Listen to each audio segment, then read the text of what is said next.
Good evening, students. I am Dr. Aditya Parihar. First of all, I welcome you all in the live class of Social Work Research, and its course code is MSW006. Starting this session from the methods of social work. तो हमने last class में भी discuss किया था कि there are 6 methods of social work. Out of 6, 3 are the primary methods and 3 are the secondary methods. Talking about primary method, हमने इसको पहले भी स्टडी किया, तो इनको हम थोड़ा सा एक नाम दे के नेक्स्ट पे चलेंगे. फर्स्ट प्राइमरी होते हैं social case work, social group work and community organisation. और जो सेकेंडरी हैं उसमें होते हैं social action, social welfare administration and social work research. तो आज का जो सेशन का हमारा फोकस है वो है सोशल वर्क रिसर्च पे. तो हम सब सोशल वर्क रिसर्च को डिस्कस करते हुए सबसे पहले हम डिस्कस करेंगे व्हाट इज़ रिसर्च, कि रिसर्च होता क्या है. The research is defined as a systematic and scientific inquiry towards understanding a social phenomena. तो जो सोशल फिनोमिना, हम सोशल रिसर्च की बात करें तो सोशल फिनोमिना की ही इंक्वायरी की बात करेंगे. सिस्टमैटिक और साइंटिफिक जब वो इंक्वायरी होगी तो हम उसको रिसर्च बोलते हैं. अब नेक्स्ट एक क्वेश्चन, और इसमें एक दो टर्म्स आई हैं, सिस्टमैटिक एंड साइंटिफिक. तो व्हाट इज़ साइंटिफिक रिसर्च? तो we can define scientific research as a systematic and critical investigation, systematic and critical investigation about the natural phenomena to describe, explain and finally to understand the relation among them. तो किसी भी natural phenomena को describe करना, explain करना और finally उनमें relation find out करना critically, तो उसको हम साइंटिफिक रिसर्च जो है वो बोलते हैं. Characteristics of scientific research. तो कुछ करेक्टरिस्टिक्स होते हैं जब हम साइंटिफिक रिसर्च की बात करते हैं.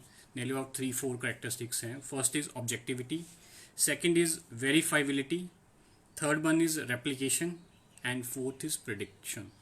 तो फर्स्ट शुरू करते हैं फर्स्ट से, जो ऑब्जेक्टिविटी है.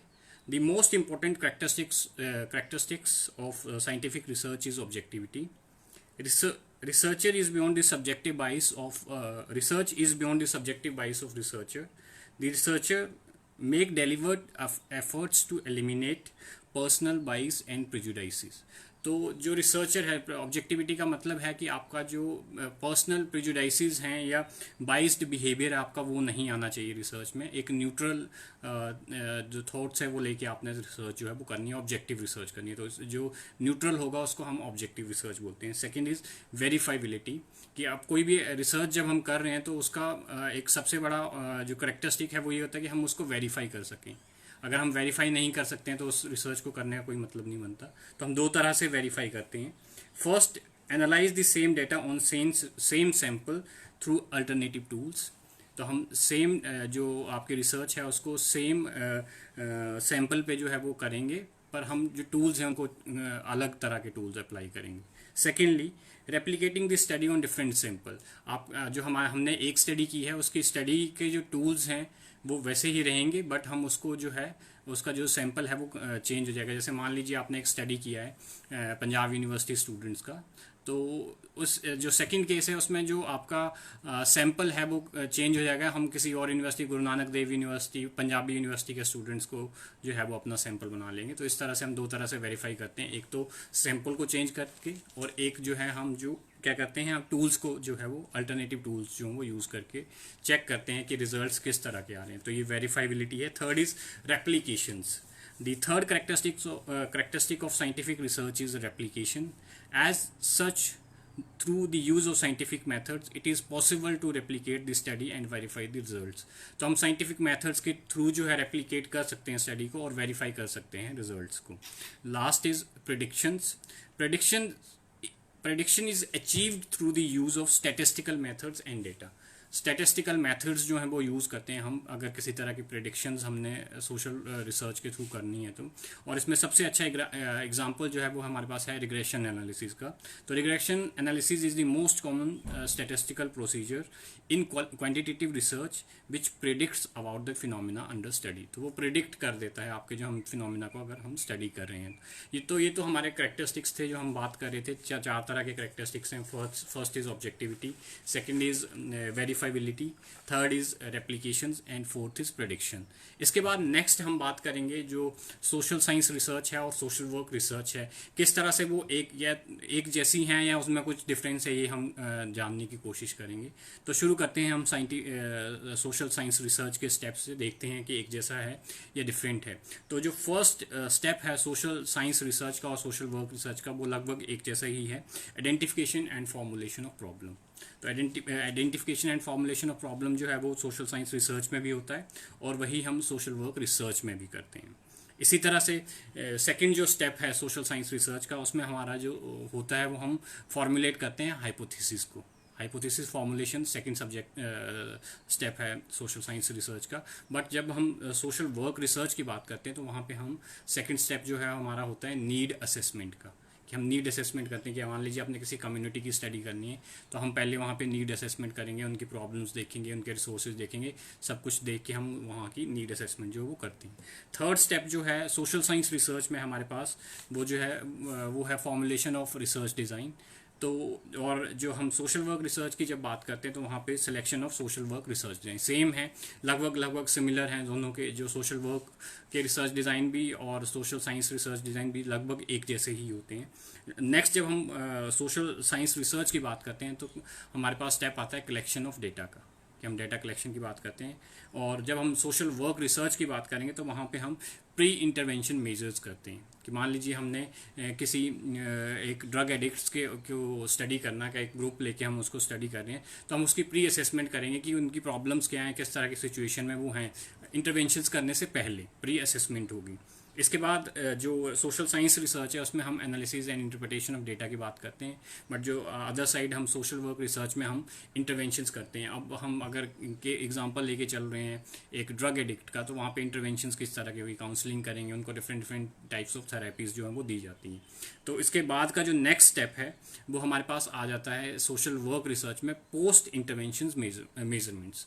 तो एक तो हमने प्री इंटरवेंशंस मेजरमेंट की, वहाँ जहाँ हमने देखा कि पहले जब हमारे पास क्लाइंट ग्रुप जो आया था एडिक्ट्स का, उनके क्या किस तरह के इश्यूज थे, किस तरह का उनका सोशल स्टेटस था, सोशल इन्वायरमेंट था, क्या क्या प्रॉब्लम्स थी। बट यहाँ पे आके अब हमने इंटरवेंशन दे दिया है, अब हम उसमें चेंजेस देखने की कोशिश करें कि किस तरह का चेंज जो है उसमें आया है। लास्ट स्टेप दोनों जो सोशल साइंस रिसर्च और सोशल वर्क रिसर्च का एक जैसा ही होता है लगभग। वहाँ पे भी हम रिपोर्ट राइटिंग करते हैं, यहाँ पे भी हम रिपोर्ट राइटिंग जो है वो करते हैं। तो ये कुछ थोड़ा डिफरेंस जो है वो है जो जब हम बात करते हैं सोशल साइंस रिसर्च या सोशल वर्क रिसर्च की। बट सिमिलैरिटीज़ भी साथ साथ में ही है, क्योंकि जो सोशल वर्क है वो भी सोशल साइंसेज का ही पार्ट है, तो सिमिलर लगभग सिमिलर ही है। नेक्स्ट हम बात करते हैं scopes of research in social work. तो क्या किस तरह के एरिया में जो है वो सोशल वर्क रिसर्च जो है वो इंटरवेंशन कर सकता है। तो सबसे पहले तो हम जो while on theoretical side social work research reexamine the special body of knowledge, जो हमारा एक बॉडी ऑफ नॉलेज है सोशल वर्क का, उसको जो है वो उसमें उसको री एग्जामिन कर सकता है। कंसेप्ट और थ्योरीज के बारे में जो है कि कितना कर वैलिड है उसके बारे में हम रिसर्च जो है वो इसके थ्रू कर सकते हैं। कम्युनिटी लेवल पे जब हम बात करते हैं तो रिसर्च सबसे पहले कम्युनिटी हेल्थ पे हम काम कर सकते हैं इसके थ्रू। कम्युनिटी मेंटल हेल्थ पे काम किया जा सकता है, कम्युनिटी हेल्थ का ही पार्ट लगभग एक कम्युनिटी मेंटल हेल्थ भी है।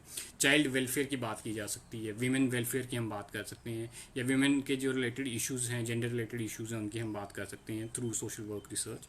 यूथ वेलफेयर की बात हो सकती है, एल्डरली पॉपुलेशन पे जो है वो रिसर्च किया जा सकता है, सब्सटेंस अब्यूज़ पे जो है वो रिसर्च किया जा सकता है, पॉवर्टी एलिवेशन पे हम काम कर सकते हैं through social work research, mental retardation पे काम किया जा सकता है।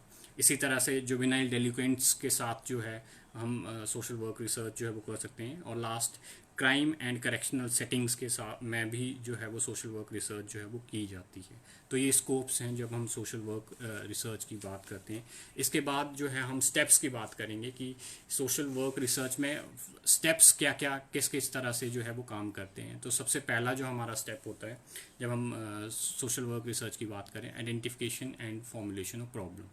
तो सबसे पहले आइडेंटिफिकेशन से हमारा क्या मतलब है। आइडेंटिफिकेशन से मतलब है जैसे हमने अभी बात की अभी थोड़ी देर पहले कि ये स्कोप्स हैं, तो स्कोप्स में अगर हम देख लें विमेन वेलफेयर, चाइल्ड वेलफेयर, ये सब इसमें से हम एक कोई भी प्रॉब्लम जो है उसको आइडेंटिफाई कर लेंगे, कोई भी इशू को हम एक जो है वो आइडेंटिफाई कर लेंगे कि हमने पे काम करना है। फॉर एग्जांपल हम सोच लें कि हमने चाइल्ड वेलफेयर पे काम करना है, चाइल्ड रिलेटेड इश्यूज़ पे काम करना है, तो वो तो हमारी फर्स्ट आ गया आइडेंटिफिकेशन ऑफ प्रॉब्लम, हमने आइडेंटिफाई कर लिया कि चाइल्ड से रिलेटेड इश्यूज़ पे काम करेंगे।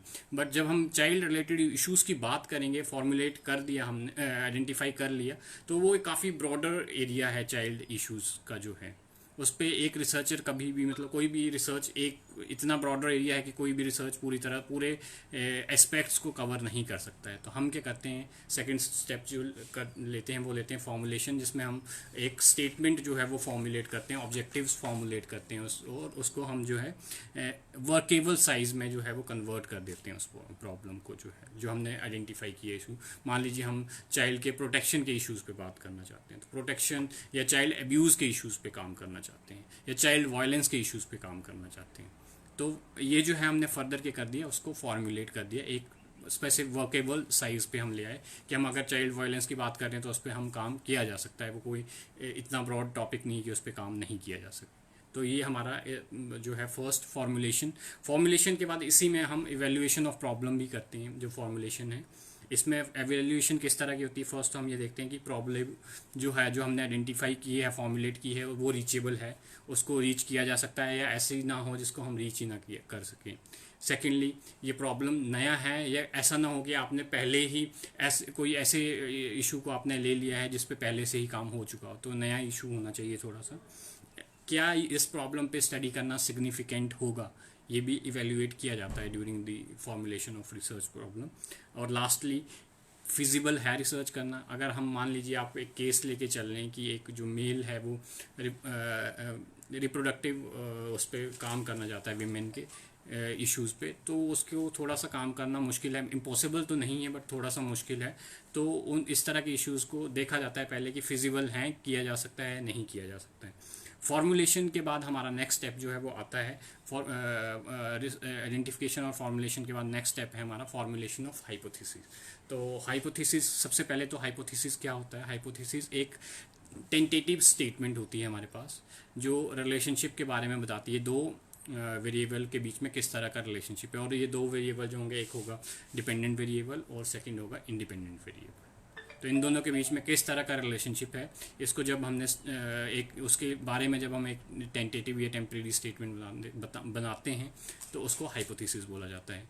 जब हम हाइपोथेसिस की बात करते हैं, हमारे पास डिफरेंट तरह के हाइपोथेसिस हैं। सबसे पहले जैसे एक सिंपल हाइपोथेसिस होता है जिसमें एक डिपेंडेंट वेरिएबल होगा, एक इंडिपेंडेंट वेरिएबल हो।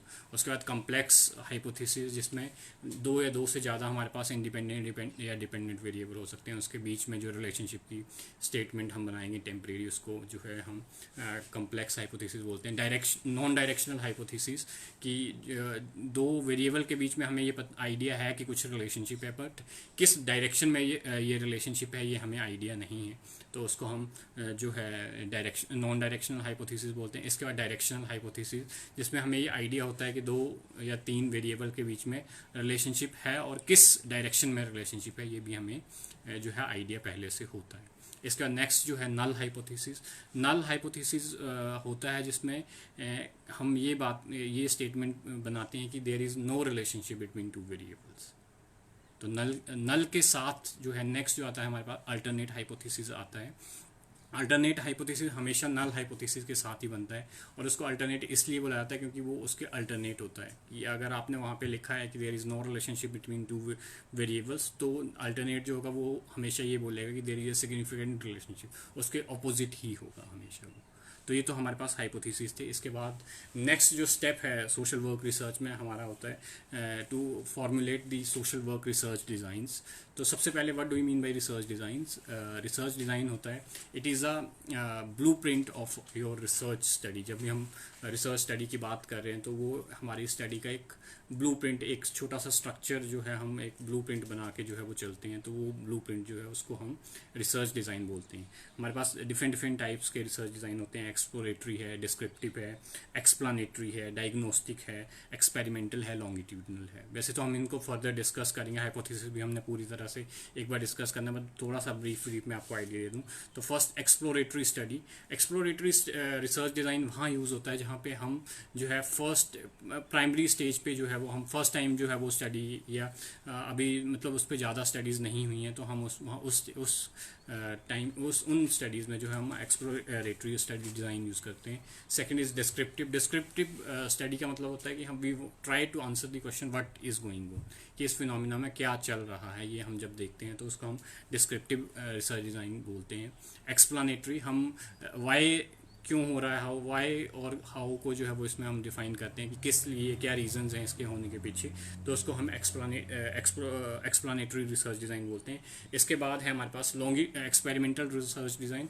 एक्सपेरिमेंटल रिसर्च डिज़ाइन में हम cause effect relationship find out करने की कोशिश करते हैं। हमारे पास दो तरह के एक्सपेरिमेंटल ग्रुप्स होते हैं, दो तरह के ग्रुप्स होते हैं इसमें, एक तो होता है कंट्रोल्ड ग्रुप और एक होता है एक्सपेरिमेंटल ग्रुप। तो उनको जब स्टडी, उसमें हम कोज और इफेक्ट का रिलेशनशिप जो है वो फाइंड आउट करने की कोशिश करते हैं। Last one is longitudinal research design. Longitudinal research design में हमारे पास एक ही जो है एक्सपेरिमेंटल ग्रुप होता है, उसी पे जो है टाइम, जैसे मान लीजिए आपने एक ग्रुप पे ड्रग एडिक्ट्स का ही ग्रुप लिया, उस पर आपने पहले स्टडी किया, मतलब प्रेजेंट कंटेक्स्ट में स्टडी किया कि किस तरह की सिचुएशन है उनकी, और 6 मंथ्स के बाद आपने उसमें किसी तरह के इंटरवेंशन करके या विदाउट इंटरवेंशन भी आप उसको जब स्टडी करोगे तो आपको उसमें कुछ चेंजेस मिलेंगे, कुछ चेंजेस उनमें आए हैं, उनकी प्रॉब्लम्स में या इनके जो भी सोशल इश्यूज़ हैं उनको लेके। तो ये जो आपने 6 महीने के बाद उसी को स्टडी किया, तो उसको इस तरह का जो रिसर्च डिज़ाइन एक ही, जब हमारे पास एक्सपेरिमेंटल ग्रुप होता है और on the basis of time हम उसको स्टडी करते हैं, तो उसको हम लॉन्गिट्यूडनल रिसर्च डिज़ाइन जो है वो बोलते हैं। फर्दर जो नेक्स्ट स्टेप है, इसके बाद हमारा आ जाता है सैम्पल डिज़ाइन।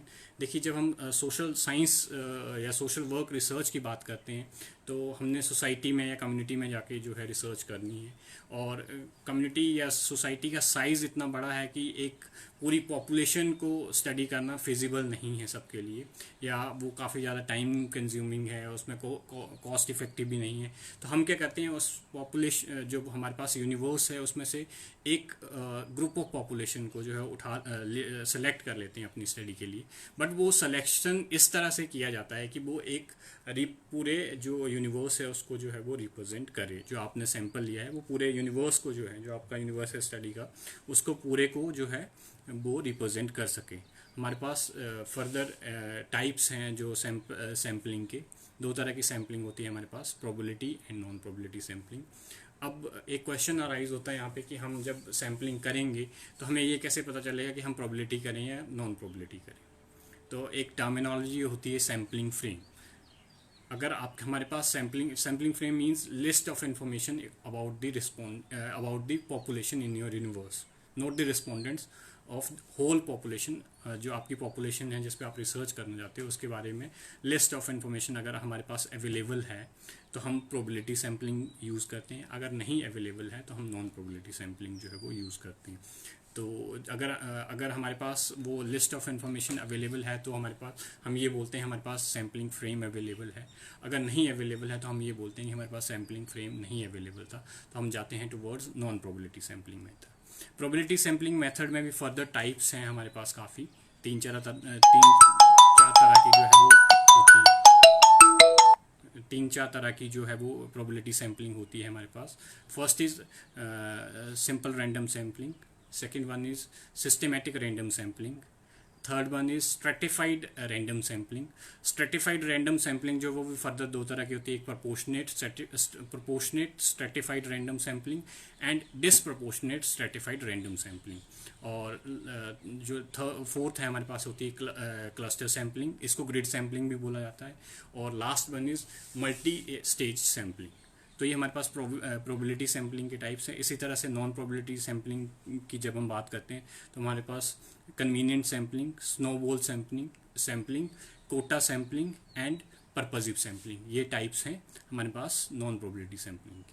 तो जब हम सैम्पलिंग कर लेते हैं उसके बाद नेक्स्ट स्टेप जो है सोशल वर्क रिसर्च में हम आ जाते हैं टूल्स ऑफ डेटा कलेक्शन पे, कि किस तरह के टूल्स जो हैं हम डेटा कलेक्ट करने के लिए जो वो यूज़ करते हैं। तो शुरू करेंगे। हमारे पास ब्रॉडली तीन तरह के होते हैं जो टूल्स हैं। फर्स्ट इज स्ट्रक्चर्ड जो है इंटरव्यूज़ जिसको हम बोलते हैं, second is semi structured tools, and third one is unstructured जो होंगे। तो फर्स्ट जब हम स्ट्रक्चर्ड टूल के बारे में बात करेंगे, स्ट्रक्चर्ड वो होते हैं यहाँ पे आपके जो क्वेश्चंस हैं पूरी तरह से स्ट्रक्चर पहले से ही स्ट्रक्चर्ड होंगे, और उसके जो क्वेश्चंस कौन सा कहाँ पे होगा वो ये भी पहले से ही डिफाइंड होता है। तो जो हमारे पास क्वेश्चन है जो हम बोलते हैं वो सबसे पहले जो स्ट्रक्चर्ड है उसका एक सबसे अच्छा एग्जांपल है, जिसमें हमारे पास क्वेश्चन भी पहले से ही फ्रेम्ड होते हैं और उसकी स्पेसिंग किस तरह की रहेगी ये भी पहले से ही हमें जो है वो बना के दिया जाता है। सेकेंडली सेमी स्ट्रक्चर्ड में हमारे पास नाम से ही पता चल रहा है कि आधा स्ट्रक्चर्ड है, आधा उसका स्ट्रक्चर नहीं, सेमी है। तो यहाँ पे जो है हमारे पास क्वेश्चंस जो हैं वो तो आपके जो है डिफाइंड पहले से ही फ्रेम्ड होंगे, बट कब कौन सा क्वेश्चन पूछा जाएगा ये फ्रेम्ड नहीं होता है इसमें। तो इसका जो सबसे अच्छा एग्जांपल है उसको हम वो है interview schedule. And last one is unstructured से हमें पता चल रहा है कि जिसका कोई स्ट्रक्चर नहीं है, ना हमारे पास क्वेश्चंस फ्रेम्ड होते हैं, ना हमारे पास उनकी लोकेशन फ्रेम्ड होती है, कौन सा क्वेश्चन कहाँ पूछा जाएगा। Researcher according to the situation जो है वो क्वेश्चंस बनाता भी है और पूछता भी है। हमारे पास ब्रॉडली टॉपिक्स डिफाइंड होते हैं कि ये टॉपिक्स में हमने बात करनी। तो इसका इंटरव्यू गाइड जो है हमारे पास सबसे अच्छा एग्जाम्पल है। तो फर्स्ट स्ट्रक्चर का हमारे पास क्वेश्चन आया सबसे अच्छा एग्जाम्पल है, सेमी स्ट्रक्चर का इंटरव्यू शेड्यूल हमारे पास सबसे अच्छा एग्जाम्पल है, और थर्ड अनस्ट्रक्चर का हमारे पास जो इंटरव्यू गाइड है वो सबसे अच्छा एग्जाम्पल है। तो ये अब तो बात आ गई टूल्स ऑफ डाटा कलेक्शन की। एक बार जब हम इन टूल्स के थ्रू डाटा कलेक्ट कर लेते हैं, नेक्स्ट स्टेप हमारा आ जाता है analysis and interpretation of data.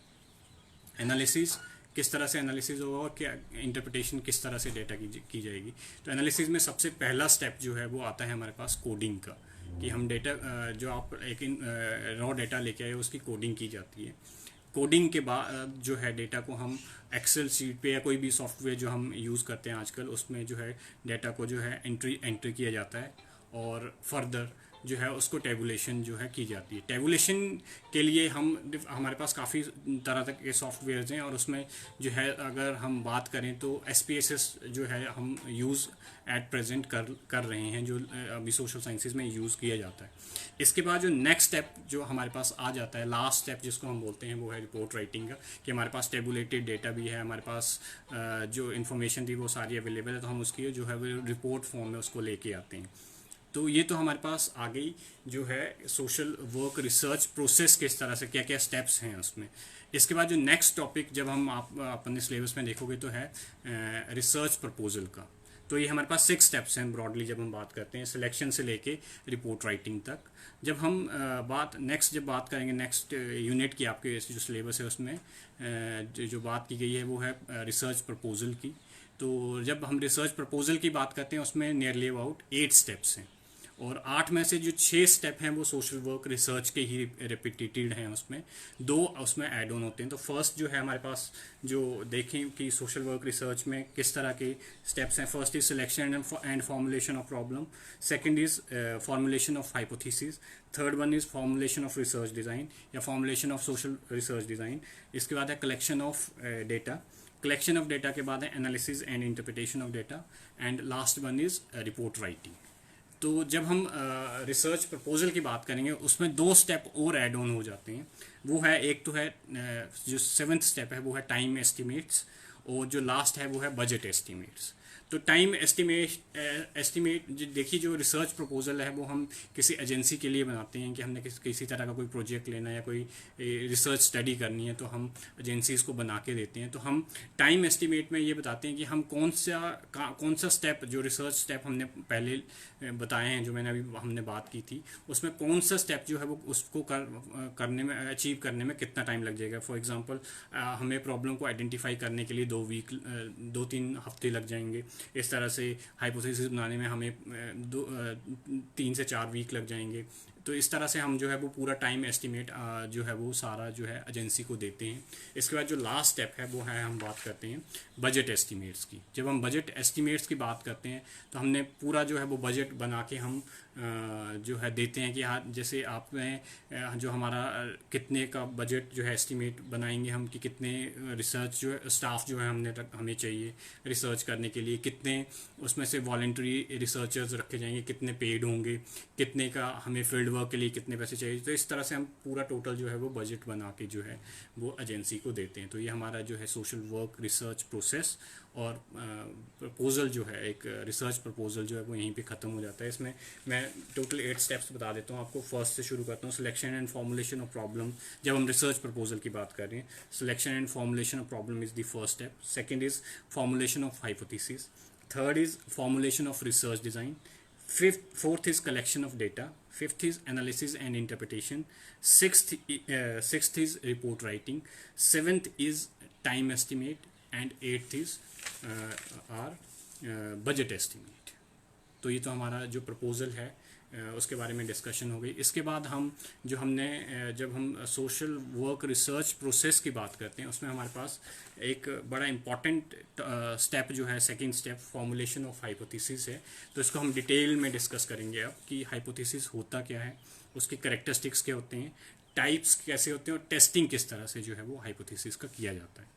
तो बात करें हम हाइपोथेसिस, जैसे हमने पहले भी बात की थी कि एक टेंटेटिव स्टेटमेंट होती है जो हमें बताती है कि दो वेरिएबल्स के बीच में किस तरह का रिलेशनशिप जो है वो एग्जिस्ट करता है। फॉर एग्जांपल दो वेरिएबल जो हैं हमारे होंगे, एक होगा इंडिपेंडेंट वेरिएबल, एक होगा हमारा डिपेंडेंट वेरिएबल। तो इन दोनों के बीच में किस तरह का रिलेशनशिप एग्जिस्ट करता है उसके बारे में एक टेंटेटिव या टेम्परेरी स्टेटमेंट जो बनाते हैं उसको हम हाइपोथेसिस बोलते हैं। कैरेक्टरिस्टिक्स की बात कर लें इसके कि क्या क्या कैरेक्टरिस्टिक्स होते हैं। तो सबसे पहले तो ये जो है क्लियर होना चाहिए आपका जो हाइपोथेसिस है, कि मतलब उसको कोई भी बिल्कुल क्लैरिटी के साथ आपने उसको डिफाइन करना है। Secondly, should be hypothesis should be testable, कि आप ऐसा हाइपोथेसिस ना बना दीजिए इसको हम स्टेटिस्टिकली टेस्ट ही ना कर सकें, तो वो टेस्टेबल होना चाहिए। लास्ट इज ये किसी तरह की डायरेक्शन प्रोवाइड करे हमें, जो है हाइपोथेसिस आपका जो है किसी तरह की रिसर्च में हमें कोई डायरेक्शन प्रोवाइड कर सके। तो ये कैरेक्टरिस्टिक्स हैं। इसके बाद टाइप्स की बात करते हैं। Simple hypothesis, second is complex hypothesis, third is directional hypothesis, fourth is non directional hypothesis, fifth is null hypothesis, and sixth is alternate hypothesis. वैसे तो हमने डिस्कस कर लिया था पहले भी कि सिंपल हाइपोथेसिस क्या होता है। सिंपल हाइपोथेसिस में हमारे पास सिर्फ दो ही वेरिएबल होते हैं, एक इंडिपेंडेंट वेरिएबल होगा, एक डिपेंडेंट वेरिएबल होगा। जब आप उसमें रिलेशनशिप की एक टेंटेटिव स्टेटमेंट बनाओगे तो वो उसको हम सिंपल हाइपोथेसिस बोलेंगे। कॉम्प्लेक्स हाइपोथेसिस में दो या दो से ज़्यादा वेरिएबल्स होते हैं, कि आपके पास 2, 3, 4 तरह के जो हैं इंडिपेंडेंट और डिपेंडेंट वेरिएबल्स होंगे। तो वो कॉम्प्लेक्स से हमें पता चल रहा है कि कॉम्प्लेक्स काइंड ऑफ सिचुएशन जो है वहाँ पे बनी होती है कि आपका किसके साथ रिलेशनशिप है, उसके टेंटेटिव स्टेटमेंट आप जो है वो बना के देते हो। इसके बाद हम बात करें नॉन डायरेक्शनल की, तो नॉन डायरेक्शनल में हमारे पास जो वेरिएबल्स हैं उनके बीच में किस तरह का रिलेशनशिप है, ये तो हमें पता होता है कि इसमें रिलेशनशिप है, बट किस डायरेक्शन में ये इनका रिलेशनशिप है ये हमें आइडिया नहीं होता है। तो फॉर द डायरेक्शनल हाइपोथेसिस कि इस तरह के हाइपोथेसिस में हमारे पास रिलेशनशिप भी हमें पता होता है कि एक रिलेशनशिप है दोनों वेरिएबल्स के बीच में, और किस डायरेक्शन में रिलेशनशिप है, कि जो एक इंडिपेंडेंट वेरिएबल है वो पॉजिटिव वे में जो है वो इम्पैक्ट कर रहा है डिपेंडेंट वेरिएबल को, या नेगेटिव वे में इम्पैक्ट कर रहा है वेरिएबल को, ये हमें पहले से ही पता होता है। इसके बाद नल हाइपोथेसिस जो है वो हमें ये बताता है कि there is a no relationship between dependent and independent variable, की किसी भी तरह का कोई रिलेशनशिप नहीं है। इसके बाद लास्ट जो है अल्टरनेट हाइपोथेसिस की बात जब हम करें, तो अल्टरनेट हाइपोथेसिस में हमेशा अल्टरनेट हाइपोथेसिस वहीं बनाया जाता है जहाँ पे नल हाइपोथेसिस होता है, और ये बिल्कुल उसके ऑपोजिट उसके जो कैरेक्टरिस्टिक्स हैं वो होते हैं कि अगर वो नो रिलेशनशिप की बात कर रहा है दो वेरिएबल्स के बीच में, तो अल्टरनेट हाइपोथेसिस हमेशा ये बात करता है कि there is a relationship between these two variables. तो ये तो टाइप्स ऑफ हाइपोथेसिस आ गए। इसके बाद टेस्टिंग ऑफ हाइपोथेसिस, कि किस तरह क्या क्या स्टेप्स होते हैं टेस्टिंग में। तो हमारे पास 6 तरह के स्टेप्स हैं। फर्स्ट जो है स्टेटिंग द रिसर्च हाइपोथेसिस, कि आपने रिसर्च हाइपोथेसिस को जो है कि स्टेटमेंट, टेम्परेरी स्टेटमेंट जो है वो बनानी है। तो मान लीजिए हम एक स्टेटमेंट लेके चलें कि स्मोकिंग कॉजेज कैंसर। तो हमारे पास दो जो है वेरिएबल्स आ गए, एक स्मोकिंग और एक कैंसर। स्मोकिंग जो है आपका इंडिपेंडेंट वेरिएबल है, कैंसर जो है आपका डिपेंडेंट वेरिएबल है। तो ये तो फर्स्ट है कि आपने स्टेटमेंट बना दी। Formulating the null hypothesis, next जो है हमारा नल एंड अल्टरनेटिव हाइपोथेसिस। तो अब नल हाइपोथेसिस वो हमेशा क्या बोलेगा, दोनों के बीच में किसी तरह का कोई रिलेशनशिप नहीं है। तो हम ये बोलेंगे कि smoking has no significant relationship with cancer. ये हमारा नल हाइपोथेसिस बनेगा। और इसके opposite smoking has a significant relationship with cancer, ये हमारा अल्टरनेट हाइपोथेसिस बन जाएगा। तो ये हमारा सेकंड स्टेप भी बन जाता है, फॉर्मुलेटिंग द नल हाइपोथेसिस। इसके बाद थर्ड स्टेप आता है चूजिंग द स्टैटिस्टिकल टेस्ट। तो मान लीजिए हम इस जब कंटेक्स्ट में हम कैंसर और स्मोकिंग की बात जब हम कर रहे हैं, तो हम जो है टेस्ट जो है स्टैटिस्टिकल टेस्ट जो है वो काई स्क्वायर टेस्ट ले लेते हैं। तो हमने हमारे पास इंडिपेंडेंट डिपेंडेंट वेरिएबल आ गए, उनमें हमने रिलेशनशिप्स नल हाइपोथेसिस हमने बना दिया, अल्टरनेट हाइपोथेसिस हमने बना दिया, हमने टेस्ट सेलेक्ट कर लिया हमने कौन सा यूज़ करना है, कि हमने काई स्क्वायर यूज़ करना है। अब नेक्स्ट स्टेप जो आ जाता है, हमने उसमें डिफाइन करना होता है कि हम किस सिग्निफिकेंट लेवल पे इसको टेस्ट करेंगे। तो मान लीजिए हमने 0.05% पे उसको जो है वो टेस्ट करना है, तो ये हमारा एक सिग्निफिकेंट लेवल आ गया कि हमने इस लेवल पे जो है वो टेस्ट करना है। तो second last is computing the statistical test. तो इस स्टेप पे आके हम कंप्यूट करते हैं स्टैटिस्टिकली जो हमने टेस्ट लिया हुआ कि काई स्क्वायर जो है वो हम कंप्यूट करेंगे। और लास्ट में हम ये देखते हैं कि ये जो हमारा टेस्ट है वो एक्सेप्ट, जो नल हाइपोथेसिस है वो या तो वो एक्सेप्ट होगा या रिजेक्ट होगा। ठीक है, तो ये हमारे स्टेप्स हैं हाइपोथेसिस के। तो आज की क्लास के लिए काफ़ी है, इतना हमने आज बात की है। सब शुरू किया था हमने सोशल रिसर्च से हमने शुरू किया था कि रिसर्च क्या होती है। देन हमने साइंटिफिक रिसर्च के जो करेक्टरिस्टिक्स हैं उसके बारे में बात की। 4 तरह के होते हैं, ऑब्जेक्टिविटी, वेरीफाइबिलिटी, रेप्लिकेशंस, प्रिडिक्शंस। इसके बाद नेक्स्ट हमने बात की कि डिफरेंस क्या है सोशल साइंस रिसर्च और सोशल वर्क रिसर्च में, अगर किसी तरह का कोई डिफरेंस है उसके बारे में हमने बात की। इसके बाद हमने स्कोप्स के बारे में बात की कि सोशल वर्क रिसर्च जो है इसके स्कोप्स क्या क्या हैं। और हमने बात किया जो सोशल वर्क रिसर्च के स्टेप्स कितने हैं और किस तरह से हैं उनके बारे में बात की हमने। रिसर्च प्रपोजल की बात की उसके बाद, और लास्टली हमने बात की हाइपोथेसिस की। सो आज की क्लास के लिए बस इतना ही है, आज हम इतना ही बात करेंगे। So this is all about my class today. Thank you very much.